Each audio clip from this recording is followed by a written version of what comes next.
Oke, kembali lagi bersama saya. Kali ini kita akan belajar tentang wiring instalasi.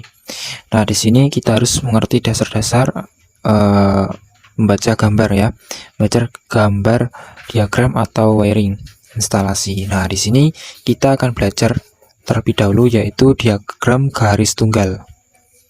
Nah, diagram garis tunggal itu biasa disebut dengan diagram satu garis ya, atau yang bisa kita istilahkan itu gambar perencanaan ya, gambar berupa perencanaan instalasi listrik yang menghubungkan beberapa komponen dengan satu garis. Nah, itu diagram garis tunggal atau single line ya. Nah, oke, langsung di sini saya memiliki contoh-contoh gambar dan kita kupas bersama-sama agar kalian paham juga. Oke, di sini adalah contoh gambar rangkaian garis tunggal ya. Oke, di sini langsung saja kita jelaskan satu persatu. Jadi di sini ada ini sekring ya, kita istilahkan sekring. Oke, jadi di sini ada saklar tunggal, saklar seri dan stop kontak. Oke, kita bahas ini dahulu. Nah, di sini kita bisa lihat output dari sekring ya. Nah, ini output dari sekring. Ada 3 kabel atau 3 garis. Nah, garis pertama itu adalah fasa, netral, dan grounding. Nah, di sini ya, ini bisa kalian pahami, ini fasa, netral, grounding. Oke, jadi garis 3 ini ya, garis 3 ini output dari sekring. Terus nah, garis yang lurus ini ya, nah ini namanya hantaran utama. Hantaran utama itu output dari sekring menuju ke stop kontak. Nah, sampai stop kontak ini itu hantaran utama. Jumlah kabelnya sama, 3 ya, fasa, netral, dan grounding sesuai kuil. Jadi tidak boleh kalau hantaran utamanya dari output sekring itu 3, nyampe di stop kontak cuma 2, nggak ada grounding, jadi tidak boleh ya. Nah, ini kebanyakan di dunia nyata, di perumahan-perumahan grounding tidak dipakai, namun secara teori itu harus dipakai ya. Oke, lanjut. Untuk yang garis seperti ini, nah saklar ini itu adalah hantaran cabang ya, hantaran cabang. Jadi bisa dibedakan hantaran utama dan hantaran cabang. Oke, langsung ya kita bahas. Nah, ini 3 garis ya, fasa, netral, dan ground. Nah, di sini ada saklar. Ada saklar. Jadi di sini fasanya ada 2 ya. Kita bisa lihat garis merah ada 2. Jadi ada 2 kabel fasa. Kok ada 2? Karena saklar tunggal ada input dan ada output. Nah, inputnya dari hantaran utama tadi ya, disambung terus masuk ke input saklar. Outputnya kemana? Outputnya ke sini. Nah, ke lampu ini ya, output dari saklar. Makanya di sini ditulis 2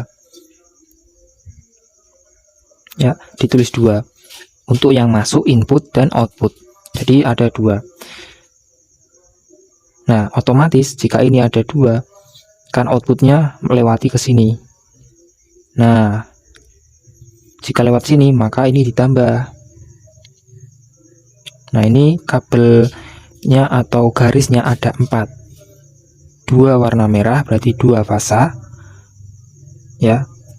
Yang satu untuk output, kabel 3-nya untuk hantaran utama. Setelah masuk ke sini ya, outputnya sudah dipakai, masuk ke sini. Nah, ini kembali normal atau kembali semula. Ada 3 kabel hantaran utama ya.